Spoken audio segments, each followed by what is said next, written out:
Good evening, ladies and gentlemen, boys and girls. We're here again, episode 8. We've got both Miss Randy Mack and Lady Pepper with us tonight, and possibly Mr. Taylor, if he can pull his finger out. But we'll see about that. We've got a lot to talk about, so yeah, we can get on with it. You both had a good week? Yeah, very good, thank you. Yeah, long day in London to break the week up, so... Oh yeah, I heard rumour about that. I'm glad you got home safe anyway. It's just a sign of old age. I used to do that 2 or 3 times a week without even batting an eyelid. Getting in at midnight, setting off at 5 again the next day. And I went yesterday. I didn't even get there till lunchtime. Well, got the last train home, and I was absolutely, well, I'm knackered today, but yeah, makes a change from sitting at a desk all day. And it'll keep you out of mischief as well, I believe. Oh, I don't know. Well, this is a family show, so come on. There's nothing wrong with a bit of mischief. Mischief, there'll be no good to talk tonight. Although we're going to talk about some gutters, that's probably the last thing. We're going to try and attempt to go in chronological order somehow. So we're all kind of there, nice and bright and shiny last Saturday, weren't we? And it was we were. It was quite a beautiful day, wasn't it? It was perfect. There was only a tiny little spattering of rain for like a few minutes, and that was that. Yeah. It was crisp. It wasn't too cold. It was good for December. Mm-hmm. And yeah, the first thing, I don't know who decided this. It was like one of the upside down cornerstones from the conservatory wall seemed to have a gap under it. And I think it was Chrissie said, "Oh, come on, lads. Turn this over, get this over." So we did. I think 3 of us eventually moved another one of those big blooming rocks off the conservatory floor without getting a hernia. Yes. Which was really nice, not to get hurt and to get it up there, but just literally it was bouncing on its as at the bottom side where it was beveled, it was bouncing like that on top of earth and a few bricks. So yeah, it's a little bit clearer. I think there's 2 left, aren't there? Yeah, there's 2 left. I mean, it would be nice to get them shifted. I mean, you know, God, I had no idea how long they've been there. Possibly even since demolition. I don't know. But incidentally, the one that we shifted last week was, as Andy quite rightly pointed out, was actually part of the terrace doorway side wall.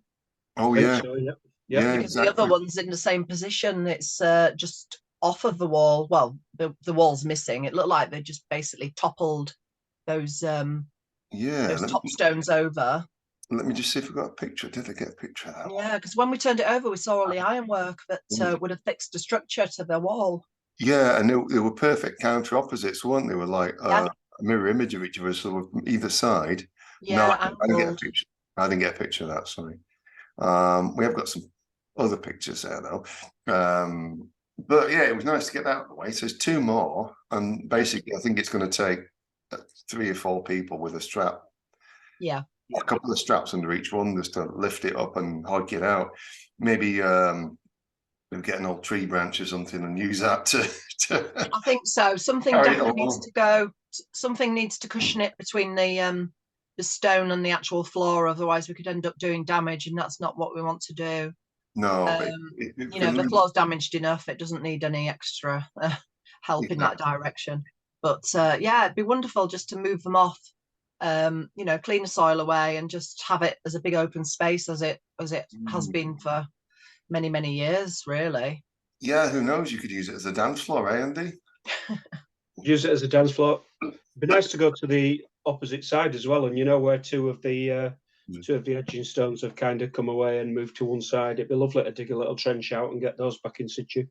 Yeah. Yes, it would. Yeah. Though I have to say, Andy, that really actually helps with the removal of leaves. Well, yeah. It kind of does. But I get your point. I think that's quite a good idea, actually, to try and get those back in. God knows why they're like that. I wonder if someone tried to steal them. Well, no, it's interesting. One of them sunk at quite an angle down, or a couple of them are. And it looks like, well, you know, I've talked to before about how the floor is becoming a little bit concave and a bit cracked. Yeah. I do think there's piping under heating ducts under there. So maybe it subsided a little bit in. Yeah. But there's still something keeping it obviously very, kind of structurally from caving in. Well, I think the floor itself very, very thick from what I've seen. There are areas where the top parts of the floor, the structure's gone, but it looks like it's solid stone under there, or perhaps some concrete. I really don't know, but there's got to be voids underneath there, because it is concaving, like you say. It's quite strange, really. It depends on tree roots as well, the tree activity. Oh yeah, of course, yeah. And those like 2 remaining edge stones from the wall around the conservatory, I think one is on its base, its flat base. The other one is on its beveled side down. Yeah. So one's going to be, the beveled side down one is going to be easier to move than the flat one. The flat would just have, like you have to gently kind of like, use a spade or something to prise one end up, and then get a strap under either end and carry it gently off. And then someday we'll do it. Yeah, we'll get it done somehow. And try not to have a hernia in the process. No, hernia is not no, not good. So we had a few things going on as well last week. I was kind of continuing to try to the first mound or island, as I call it, near the end of the servants' quarter house. I continued to try and cut around it, cut the ivy off with like newly sharpened machetes, and it was just literally a battle. And I was like, at one point, I was like, all right, I'll give it a rest for a while. Sweating that hard. And then you'd already moved on to what we found out was the front door of the house, the actual front door. Yeah. Just hiding under the ivy and the soil that's fallen in. Yeah. I was like, yeah, of course, it's not where you might think it was from the gap in the 2 islands of rubble. Yeah. It's just off to one side. Yeah. Because we'd looked at obviously looked again at the plans, and both drawing room and library on the other side, they're both equal size. Yeah. So it didn't make sense that the door would be there where the gap is. It was then about another 6 foot. Yeah. To the left. Yeah, absolutely. But I mean, the evidence is already there. It's I think last week I spoke about finding the dividing wall between the drawing room and the ante room, and that still exists, and that was much further back than I'd anticipated. So I kind of knew, really. It was just a case of trying to double back and find, because none of us knew how wide the door was. No. So we clipped like loads of ivy, tons of the stuff. And then I just started to basically just sort of, I ended up with blisters because I was moving soil with my gloved hands, and found a step. I was like, oh, okay. And it just went on and on and on. So it was quite interesting, really, to find that, even though it's broken. There we go. So that, it's still there. Yeah, just put that up for people at home to see. As you can see here, this area here and here, we've got the actual doorstep. You can see it's like bust apart at the bottom, fractured off at the bottom, like an arc. But literally only just over the other side there is the pathway through. Yeah. But you can quite clearly see up to there where the brick falls, and then the ivy, the mud re-cleared from under it, is like, that's literally where the doorway was. Yeah. And it was a skinny doorway as well. It wasn't wide. No, and you can't tell from any of the photos, to be fair, just that it was just a normal size, what you call normal size doorway. It looked it, but it's deceiving, because actually it was the porchway that was quite wide. The arched porch. Of course, yeah. That was wider than the actual door itself. So yeah, this piece of wood was just stuck in there. That was part of a door frame. Yeah. The arch piece there was right next to it, which looks like the top of the doorway arch. And then many pieces of chimney pot and bricks and things as well, which were just like loose, picked out as well. So I think that might be, there's a better look at it there. But Yeah, you can see it's just literally been overtaken by roots, ivy roots, tree roots, all of that. And the ivy and the weeds were just cut back as well. So there we go. Yeah, fantastic find, really was. And you actually know now without having to guess where you are when you're on that terrace, you know exactly where you are. You know what's to the right of you and what's to the left of you. It's one of those key pieces of the house that helps you determine what was what. It's almost like a tool. It's like a tool, isn't it? There's some certain strategic points of the house that if you find them and they're still there, to help me navigate. 100%. And I remember Richard saying the week before when Richard came around to look, and he said when they were writing the original book back in 2009 and 10 or whatever, he said you could walk around, you had no idea where the edge of the outline of the house was. Yeah, it was just like, where the hell is it?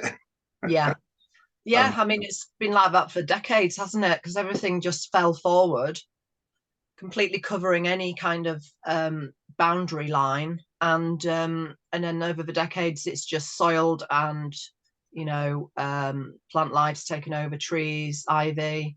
It just looked like a heaped mess, didn't it, really?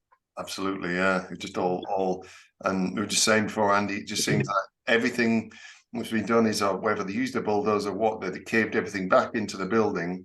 The remaining few feet of the walls that were left, they just pushed everything and tipped everything back in to that empty shell of the last of the ground floor. And there it's just stayed for all this time. Yeah, so it definitely seems that way. Yeah, it was great to find that. And I didn't realize that afterwards. I was thinking, that's like a really fantastic discovery. That's like, bloody hell. Yeah, exactly. It's like I say, it's one of those key places, of the whole house, that once you find them, you know where you are, and that helps you know where you're going as well. It's absolutely, it took it a while to sink in. Yeah. So, do you have a quiz for us tonight, Mr. McAllister? Oh, don't worry. A bit shabby, but no, that's all right. I think only with two of us, it might be a bit wasted anyway. So we'll save it for another time. I just need to ask. So yeah, as well as finding the normal types of red bricks, which is all collapsed in because it's all just loose there. There were some longer, bigger, flatter bricks, and also some like of a cornice facing from the door as well. Yeah. I didn't notice those till later on. Yeah. But they were there. Yeah. And it's amazing actually how, God, every turn you take, really, you're discovering new pieces that are just laying there. They're just, like we said, covered with ivy and minimal amount of soil, to be honest with you. It's really, in places, there's really not much in terms of as what I expected of soil growth. No, it's just literally new soil and roots. Yeah. That's over there as well, because obviously, we're not doing excavations and things any further. So, yeah, it's just to trace the edge of the house. There's not any excavation needed. It's just to move the undergrowth and the ivy and the weeds and the soil off of there as well. Yeah, I mean, it just gives everyone something else to focus on, really. Not only that, it really helps with determining, the length and the width of the house. I mean, we've all seen the pictures. We've got a rough idea. Obviously, we've walked around there a million times, but to actually see the outline of the house, it gives you much more understanding, and but also it gives you more questions. Always questions and answers. Yeah.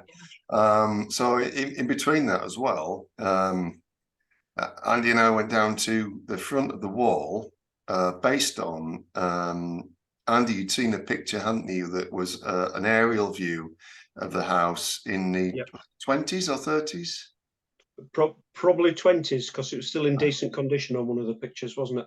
Yeah, that's right. And there seemed to be like a shadow on the wall that resembled an arch or a doorway, but we didn't know if it was because of the lack of clarity in the photo, whether it was an arch or a doorway or simply a bush or something in the that was. And so we went down, didn't we, to try and have a look. In one of the pictures, it looked like a doorway that kind of went inwards. On another picture, which I think was later on, it actually looked as though it was an object protruding, sort of sticking outwards onto the terrace. Yeah. But there was no real sign. There's one tree in the way, wasn't there, that was potentially in the right area, but it had taken root. It was a proper big tree. We were never going to move it. So just by shifting a bit of soil, who knows if it was an opening and the tree's taken root in that little hole. But well, we're never going to get in there simply.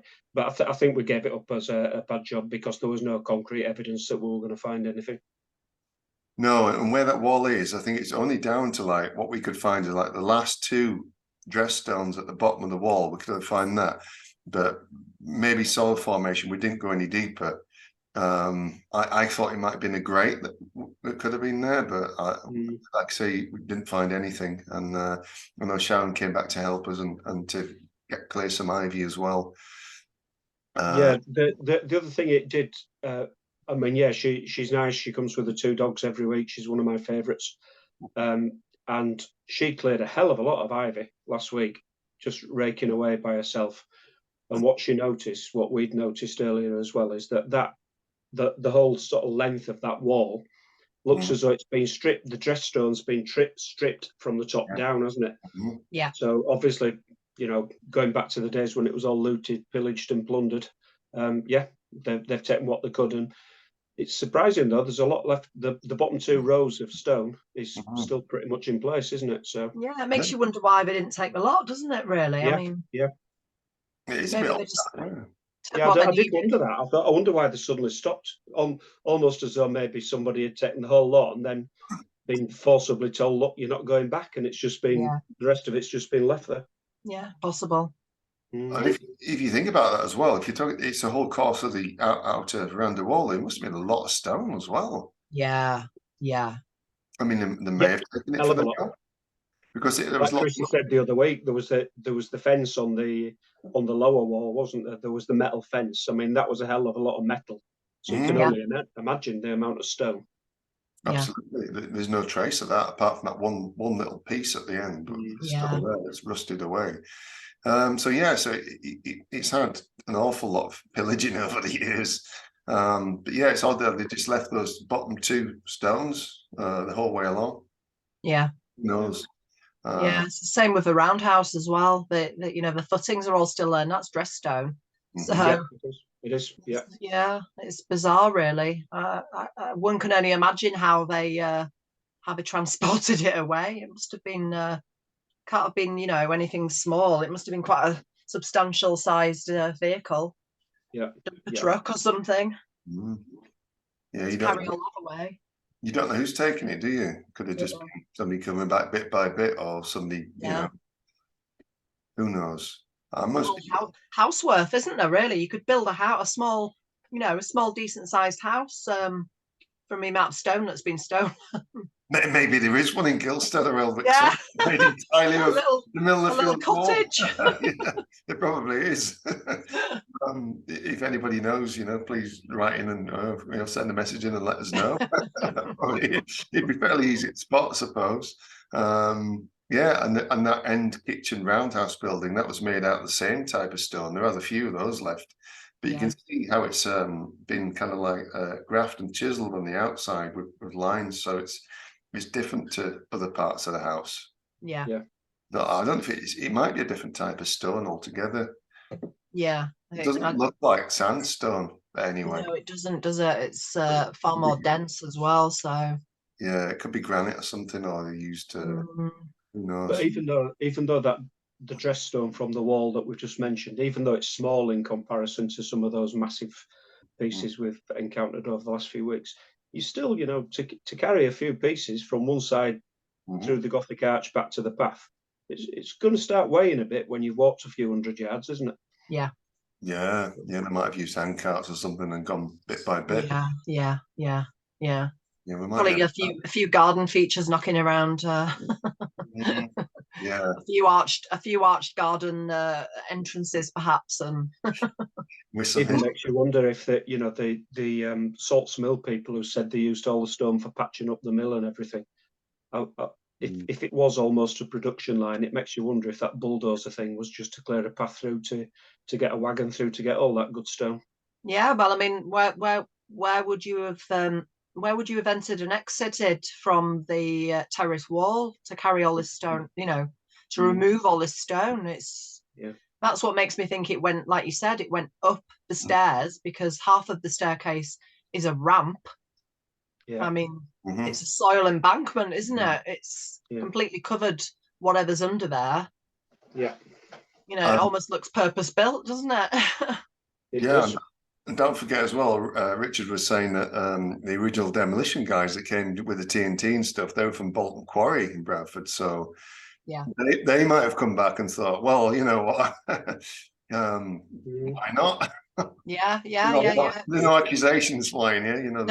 But it was, technically they weren't really doing anything wrong if you look at it that way. The place was getting pulled down, and no one had earmarked any of the that we know of, any of the rubble for future use. So, of course not. So yeah, I mean, obviously they clearly would have had full permission to do so, and at that time it was classed as an abandoned house. So there we go. There was no obviously disputes in those days probably that we had to deal with. Anyway, that's another matter.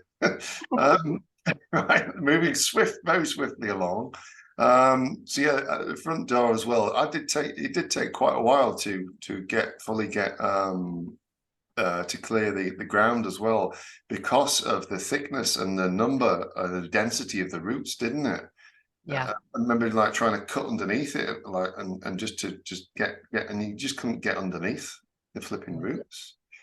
But there were two big rectangular stones that were buried, obviously left buried there in the ground, right in front of the front doorstep. And it's odd to kind of think how they'd fallen down there and got buried. I think the soil's just produced itself around them, and it's literally buried them over time. I would surmise that they fell from above during demolition or were pulled down. Likely one of those is responsible for the front step being sort of broken.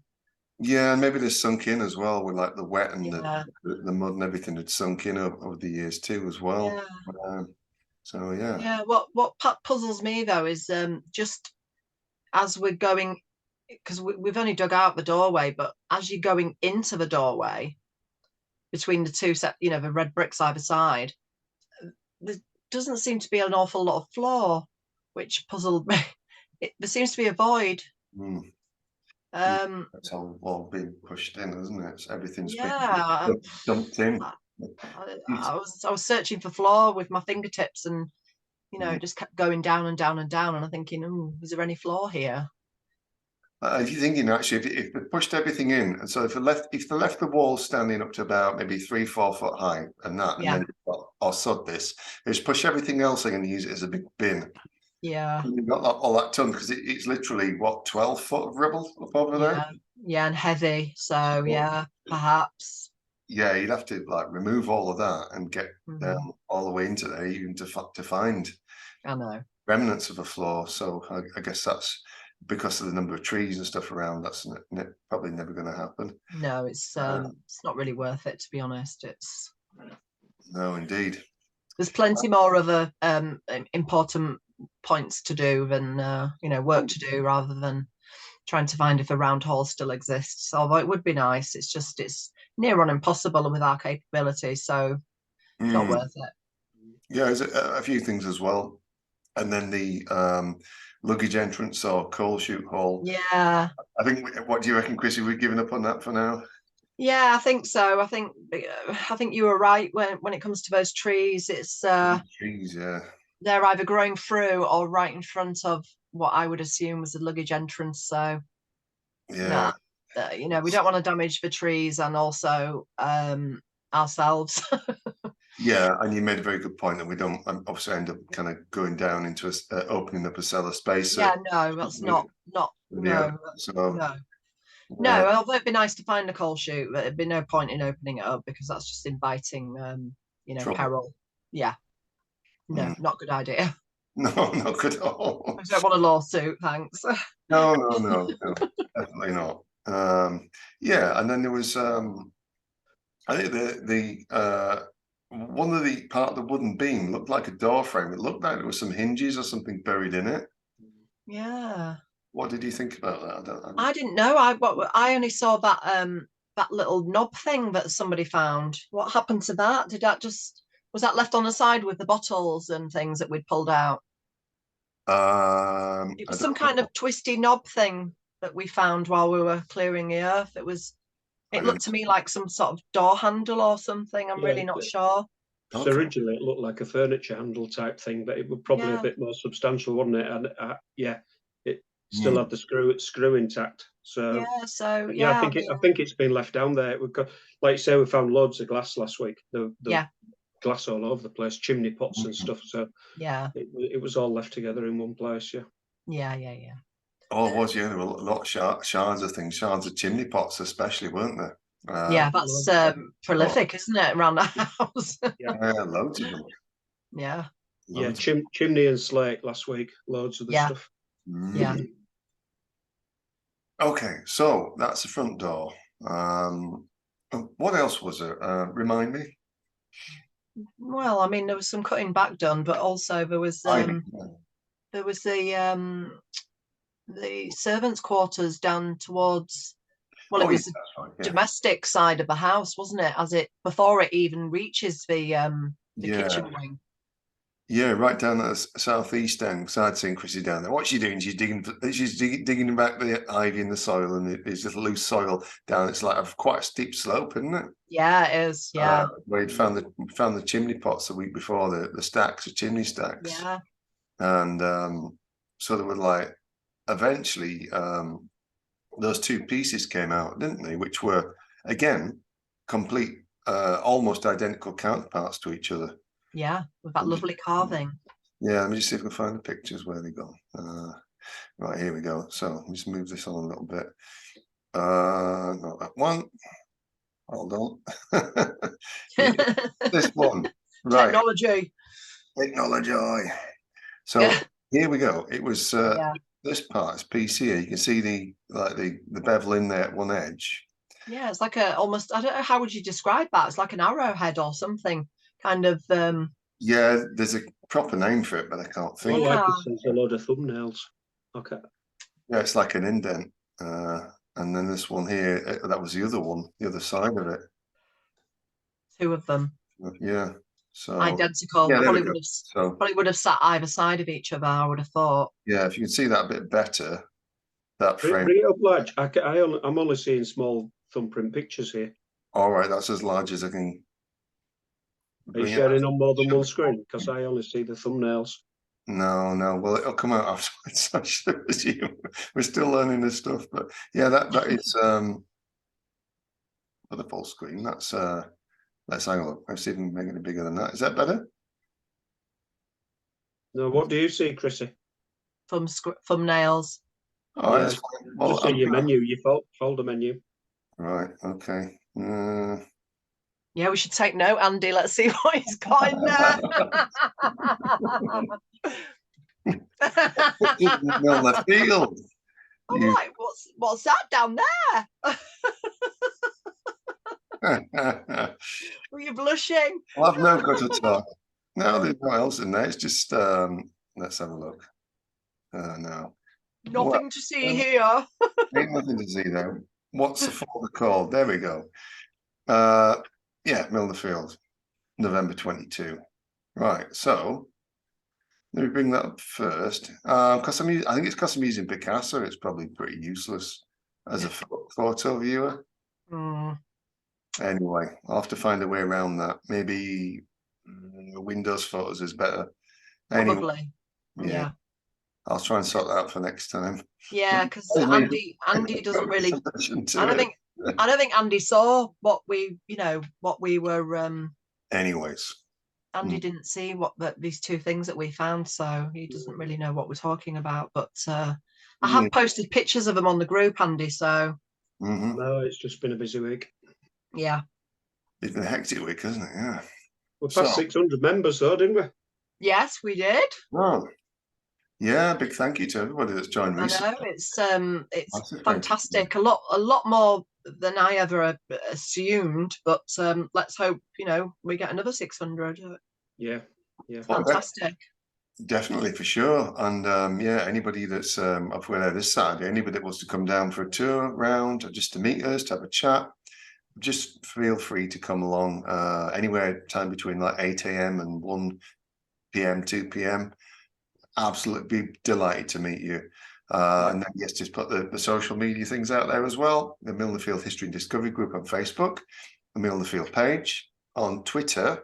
You'll find updates on Instagram. On Twitter, it's Milner Field at Milner Field HD, and on Twitter, it's the Milner Field House History Podcast. And we put all these video casts and other videos and other bonus videos and my series of videos on Milner Field on YouTube. Same Milner Field House History and Discovery Podcast, and Odyssey and BitChute as well, and Rumble too. And I think Twitter is starting to allow videos and things now. Now Mr. Hermusk has taken over.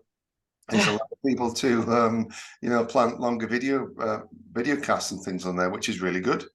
I think they only had like 20 spaces before, so I'll have to figure out how we can link that up. There must be a way to do it. So yeah, definitely join us on one of those, and on Spotify the video casts and episodes are out as well, and you can now leave your comments and insults on there too, if you care to do so.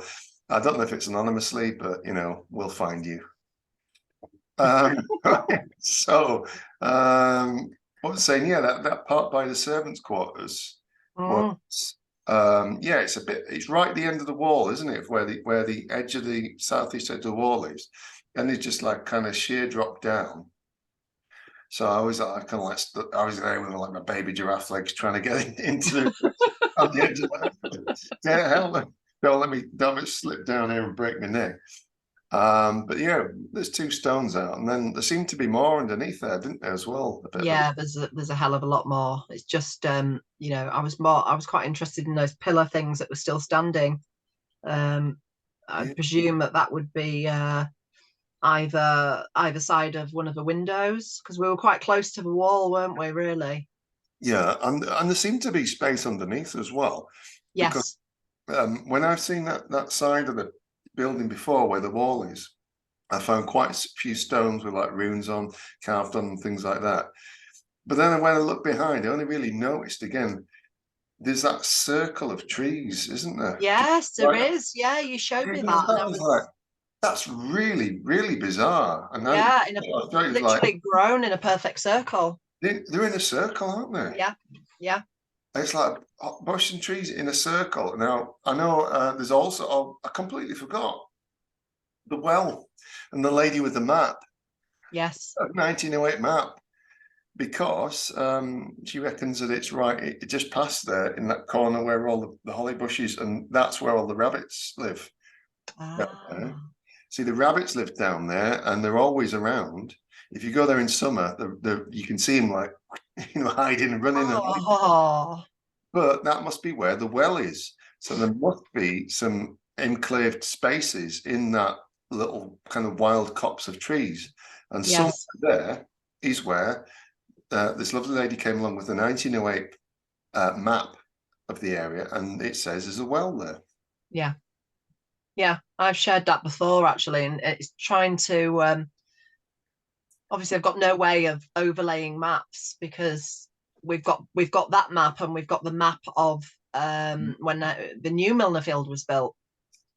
And it is, if you're familiar with that southeast corner, if you go past the edge, of the back of the kitchen roundhouse, then it's a tiny little slope down, and you'll see the actual farm gate onto what's now Milner Field farmland, or the top pasture, where the path goes down. So in that space between that gate and the other side, where the bottom wall of the veranda is, there's like a elongated clump of wild trees and bushes and things. You can see stuff in there, and I've never actually kind of gone in there and had a good route around, but I think it might be worth doing. Because just have a poke about and see. Yeah, and there are bits of bricks and stone and stuff in there, but I've always thought, oh, somebody just throwing them in there. It. Yeah. But yeah, it looks fairly prickly in there. It's fairly dense. Yeah. But I think Mr. Machete and friends might help with that. Get in there. So yeah, maybe that's another thing for the weekend. Maybe. Yeah. I think we discussed last week, there were on the map that Chrissie had put on the group from the days of the old Milner Field before the new one was built. Yeah. And there was one, I had a walk down dinner because I had a feeling, I thought I know where it is. But like David said, it probably wasn't to scale, and probably somebody's just written well and slammed a dot in it. But spookily close to where the lady's proper map was, which looked a bit more ordnanced. But yeah, there was obviously a well there somewhere. So.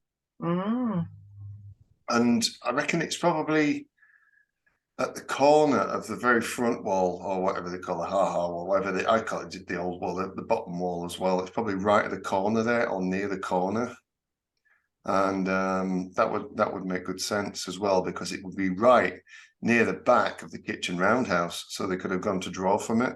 Yeah, that would make sense.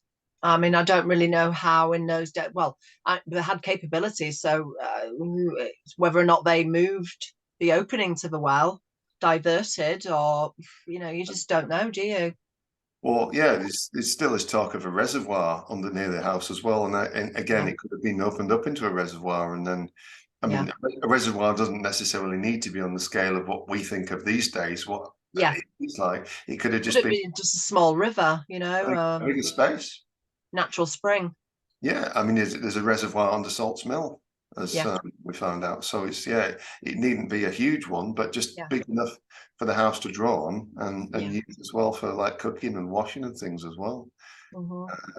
So indeed, we might never know all the secrets of what they were doing, how the house was built, and how these things were utilized, but it could be fun trying to find out. Well, absolutely. I mean, the evidence again is there, so it has to be there somewhere. It's not magically vanished. No one's stolen it. It's no, of course not. No, it's there. So that's quite intriguing, and something definitely to look into further. I think myself on Saturday, I've never. I mean, there's always so much I want to do when I get there anyway, but and sometimes it looks like I'm just flitting about the place. It's not. I get senses of areas. Don't know why. I just plonk myself somewhere and then I start rummaging. So, but I want to go and have a look at. I've not been anywhere but where the house is. So I'm going to take myself off for a bit and go and look for the boating lake, because I've never seen it. Yeah, boating lake. Yes, and that's just down the hill, isn't it? So. Yeah, you have to go down the carriage drive, otherwise, Can you not just follow the lay of the land from the kitchen wing? Well, you can. The fence, really.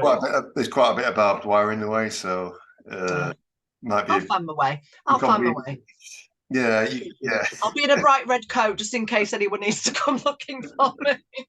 You can go down the hill, because in the winter time, last winter and winter before, I've seen when it snows. I've seen I think seen the Downs' children running the sledges off.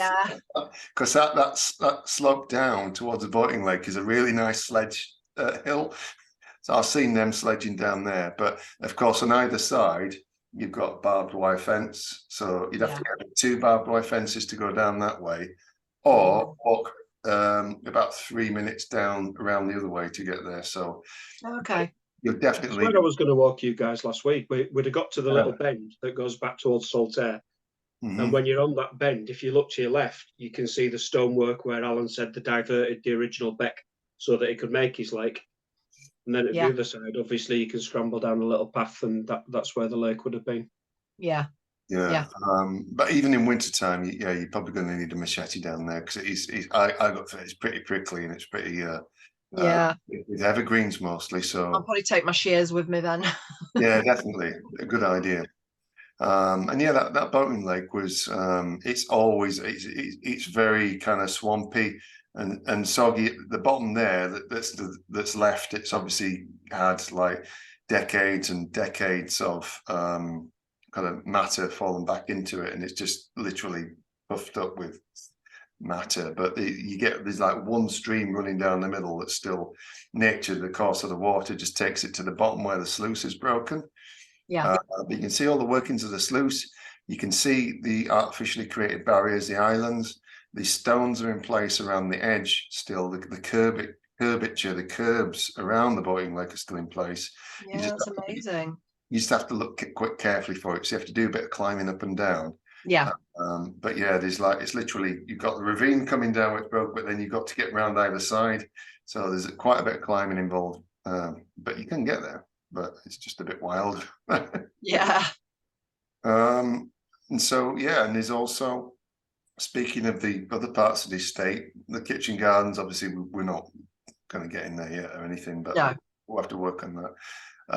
But there's also around past Sparrow Limit going up over the glen, over the really top pastures, there's those walled, lined like alleyways and avenues that are just meant for like a single hand cart or just a single small cart. And those are like quite, you know, they're quite penned in by the trees, but they're quite quaint, aren't they, Andy? Yep, indeed. Quite quaint, but somebody's taken the time to repair a lot of the walls as well. A lot of them have fallen in, but I know somebody's taken some time to repair the walls, and it's just like, yeah, and you can go all the way to the like the mill pond at Shipley Glen on there as well, at Shipley Glen, where it's at the bottom of the ravine, the valley. So yeah, and believe it or not, Andy, Chrissie's never been to Shipley Glen. Well, you see, could have taken her last week, but she had a big heavy bag. So, like, there's always another week, isn't there? Let's face it. We will do it. We will go. Oh yeah, let's face it. We're all there till we die, at least. And then we probably haunt the place as well. Ooh, the place as well. So. I know I will. Anyway, yeah. Andy doesn't look too.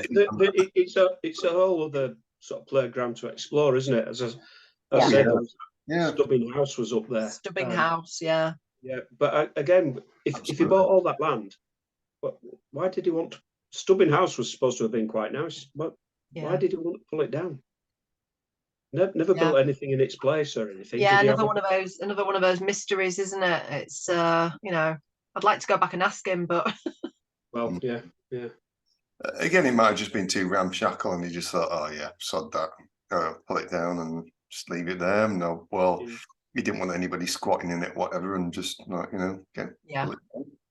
yeah, possibly. What else? I like that. I mean, I walk there and back to get back home on a Saturday, and I love that area. It's just so quiet and untouched. It's nice. Yeah, you need areas like that in the world today, don't you? As well, you really do. It's transports your mind elsewhere. You do, and then there's the other end of Little Beck where it goes up towards the Glen and the Glen pub and that estate there. That's where there's meant to be a quarry as well. That's the Gilstead Glen, not the Shipley Glen. Yeah, Gilstead Glen. Yeah. Yeah, that's just around the corner from where I live. So there's Little Beck is part of the estate down there around the corner. And there was Little Beck Quarry, and I always assumed years ago that was where they got the stone for the house, but because I answered one of the questions on the forum about that, but I said it's not an authoritative answer. It's just I heard that was the quarry that supplied it. We'd have to have a good look to find out. Yeah, but I'm sure I've been up there as a kid. I'm sure I've been up there in younger years, and I'm pretty sure, but it's been built a little bit since then. And there is what up that end as well, just before then, there's what is shown on the map as being a plantation as well. Interesting. Doesn't say what was there, but plantations kind of covers quite a broad category, doesn't it? Yeah. anyway, so yeah, there was the estate, the 2 farms, and yeah, so quite a bit of land. Yeah, so yeah, it definitely there's a lot more to see around there as well. See, so there's a whole of Shipley Glen as well, which is a whole other area. Just no idea at all. Yeah, it's beautiful, Chrissie. it's it was Ice Age, glacial formation, where all the rocks are deposited, where basically the Ice Age finished, and it's churned out this big ravine that still runs down. Wow. Down, and at the top you've just got all the rocks that kind of deposited on the side of the hill. Beautiful, you know. Wow. There's a video I think on YouTube which is 1902, and it's for the Victorians. It was like a holiday kind of bank holiday picnic area. Oh, okay. Now, yes. Okay. This is up there. They had a fair, which was there even until like 1980s. They had a fair up there. Later, because my son was born in 99, and he used to go there. Oh, okay. Yeah. Wow. So it was still there. Yeah, I think it got scaled down a bit, but yeah, it was probably still there actually. Yeah. Dodgems and stuff, but there's this old film which shows like Helter Skelter that collapsed and stuff, and it was, it was like Victorian health and safety. I don't know, and it just looked like, oh god, yeah. But yeah, that used to be the like prime holiday tourist spot for most of Bradford. People to go to. Yeah. So, yeah. But interestingly, when I put that video on, I think I shared it in the group the other week.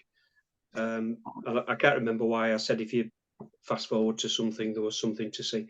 But the whoever the photographer was, the cinematographer, they filmed a bit of Shipley Glen, they filmed a bit of the fun fair, a bit of the rocks and the ravines and everything. So he obviously carried his camera around in 1912, whatever it was. Yes. And that he's got as close as possibly anyone he ever got with a cine camera to the house. It's almost within viewing distance on some of the shots. Yes, I beg your pardon, it was 1912, wasn't it? Yeah. It was April 1912, was it? Yeah, so Titanic month, wasn't it? Not far from then, yeah. God. You know, so yeah. Literally, I bet, you know, part of me thinks, I wonder if he was walking around with his camera and saw the house on the hill just over the other side. Yeah. You know, and I thought, oh, I'll go back there one day, but you never know, he might have done it. Yeah, what a shame. We might have. It could be all out there. We just don't know. Yeah. They could be filmed other place. We just don't know. We don't know who's got it, where it is. We don't. I mean, there must have somebody at some point, maybe in the late years, must have taken. Yeah. I mean, people with that wealth, they must have had something. Yeah, one would hope so. You'd hope so, and hope so. Somebody's got it somewhere and recognise it and goes, "Oh, yeah, this looks like it's important or interesting, historical." Do you want to look at this? Like, yes. Of course we do. Yeah. So anyway, well, someday, fingers crossed, that might well come up. So yeah, the whole area as well, and even above that, there's Trigonometry Point as well, which is probably the best view for flipping God knows how many miles around. And that's like a 360-degree view all around the Aire Valley, Shipley, and Saltaire.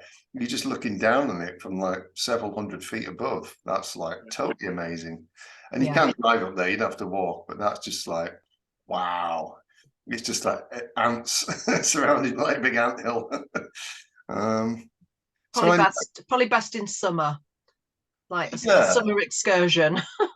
Yeah, it's nice in summer, but yeah, winter it's a bit of a climb. Gets a bit icy. It's hard climbing the ice. I've done it in winter plenty of times. Yeah. And there are peacocks up there as well. Yeah, peacocks still there. Yeah. Peacocks are there. Yeah. Right. Anyway, enough nostalgia. So, I don't know. Any other business? Is there anything else that I've not brought up? We've mentioned most things. The wall. Looking for the door. Yeah. Is there anything else that either of you want to share from last Saturday or from the week? No, I think I was pretty much busy last weekend. I was, I was down on my knees in the dirt doing the ante-room door, and then we moved on to those the staff quarter windows in the cellar. And before we knew it, time had run out. Really, it was getting quite cold, wasn't it? So yeah. Yeah, I went too bad, but then when I went down to Bingley as well. One little story I've got as well. Went down to Bingley, and I bumped into a friend of mine, Rachel. She had her sons with her, and she was saying, "Oh, I haven't seen her for ages." She said, "Oh, I've seen the Yorkshire Post twice." I'm like, what? Have you seen that? I was asking, "Oh, why have you been in the Yorkshire Post?" Someone else said, "Oh, well, actually, we're doing a conservation project." And so it started a load of questions.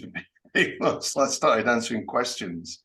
And I sat down, went to get a cup of tea, and we started to get a drink. And then she got off with her family to have a meal. And this other chap's like, "Oh, it's busy today. Do you mind if I sit at this table with you?" I'm like, "Yeah, fine. No problem." Chap in his like mid to late 70s. I was like, "How are you?" He said, "Oh, yeah." I said, "Excuse me, I'm absolutely covered in shit." You know, they're covered in mud all down my sweater, down my pants, my knees, and the boots covered in shit. And he said, "Oh, what have you been up to, lad?" I said, "Oh, well, we've got a conservation project at Milner Field." "Oh, I know Milner Field." He said, "I used to take my sons up there in the 60s. Used to take them up pigeon shooting." Oh, okay. So I think his name was Patrick Whitford, he said. Originally from Devon, and he said he moved up in the 50s or something, late 50s, and he moved to this area. And he said he used to take his sons like hunting, shooting pigeons and stuff, and he remembers the old house. He's like, "Oh, I remember it," and he was like, you could see like bits of this and that and the other. You could see the inside of the house, and then it all went away, and he knew the Downses as well, and he was like, "Oh yeah, remember me to them," and a really nice chap. Spent a while talking to him. He told me some interesting stuff, but I'll probably fill you in on that weekend. But it was just so like bizarre coincidence. But it is Bingley anyway. Bingley, and as we said before, pretty much anybody in Bingley or Gilstead or Elwick knows something or somebody who knows about the house. Yeah. So it was just really nice to have. If you see him again, ask him which type of bullets he used for his pigeons. I'll do as well. Yeah, he's saying that. Yeah, he knew. He didn't know David and Stella, but Downsy, but he knew like the later older Downsies. Yes. And he's like, "Oh yeah, well, I used to know them, and I used to visit the farm and stuff as well." So it was nice because like people at that age, and of course there was that other gentleman as we were leaving as well. Yeah. He was just walking down, and I think Andy, you took him for a tour around the house, didn't you? Yeah, just for an hour. Old gentleman. Just for an hour. So yeah, I think it's nice because it's not only bringing things back to people's memories, but it's actually getting to new generations as well. Yeah. Well, because he said he moved up here in the 60s, didn't he? And he said he used to walk around with his wife, and he remembers the remains of an old mansion. He said, "Is it still there?" Yeah, he did. Yeah, he was like, "Oh yeah, it must be still." He said it was down to like the windowsills, whatever, didn't he, when he was last there? He asked lots of questions. "Oh, you bet it's still there," and we've uncovered it from under the ivy and things as well. So he was very, very keen to. He's like, I think he must have been in his early 80s or something. Where he's like, "Oh, straight away, yeah, I'll come with you." Yeah. So yeah, it was there's quite a good number of coincidences. So it's always nice when people find a place like that again. Yeah, it is. Yeah, and such a special place as well. And it seems like some people don't see, they might not have seen it for like 10, 20 years or 30 years or whatever. And then all of a sudden, it's like come back to their imagination. It's come back to them, and they're like, "Oh, hang on a minute, right, yeah." And it's just so nice to see them, kind of enjoying what we've done as well, and kind of. Yeah, that's what it's all about, isn't it? It's community, and and as much as it is for the house, it's for everyone else. So exactly, yeah. And the energy of the place, as I've mentioned numerous times before, that just has me bouncing all over the place. It's like, yeah, it's like old-fashioned electric, isn't it? Yeah. It's pure magic, and I think more and more people see that. They're still coming round on the weekend, and I think word's got around. I think we must be doing something right. Yeah. Despite kind of like the tiny minuscule bit of detraction we had earlier, but no, which is irrelevant, to be honest with you. I mean, it's becoming more and more irrelevant by the day, by the week. So exactly, because at the end of the day, we're not doing anything wrong. you know, we're doing our level best not to disturb the important things like the nature, the life, the trees, you know, and we're just basically gradually just taken the whole place under our wing to look after it for a while you know, while we're all fit and able. I think Richard said like friends of Milner Field. I think like custodians of the nature of Milner Field. I think it's just you've got to look after the nature first, the plant life and stuff, and the weeds and the ivy's just here and there, and it's everywhere. Well, the ivy's destroying, you know, the trees, and it, you know, I don't really care for ivy. It's Japanese knotweed that does more damage, isn't it? Yeah. Well, there are rhododendrons over the other side of the carriage drive, and I'm glad they've not got across. I think it's one or two up near the croquet lawn, but yeah, they've not spread yet. But my God, I guess decades to come, they might do. Yeah. Anyways, yeah. So I think that probably just wraps it up about this week, doesn't it? Yeah. Well, we've got stuff still. So yeah, well, thank you all for joining us again. You know where you can find us on Facebook, Milner Field History and Discovery Group, Milner Field page, Twitter, Milner Field at Milner Field HD, Instagram is Milner Field House History Podcast, and then we're on YouTube, BitChute, and Odyssey as the Milner Field House History and Discovery Podcast as well. And that probably wraps up for this week. And I just want to thank you all for watching. If you haven't seen us before, it's your first time, please, you know, tune in again and follow our progress, all the update today, week to week progress that we make. And the discussion is mainly on the Milner Field History and Discovery group on Facebook as well, but we will put bits elsewhere as well. So that's it. Wonderful. And we'll be back probably next week with another exciting episode, family of hopefully with a quiz. Maybe a quiz. No, Andy, fine. It's fine because you know it's fine. It's just it's nice. It's fun, isn't it? It's nice to have a quiz. Yeah, I mean, obviously I'd win anyway, so it doesn't really matter. But I'm just kidding. I'm just messing with you. No, yeah, we'll be back next week, and hopefully Mr. Taylor might join us too. So from now on, boys and girls, we wish you adios. Bye for now. Adios. See ya.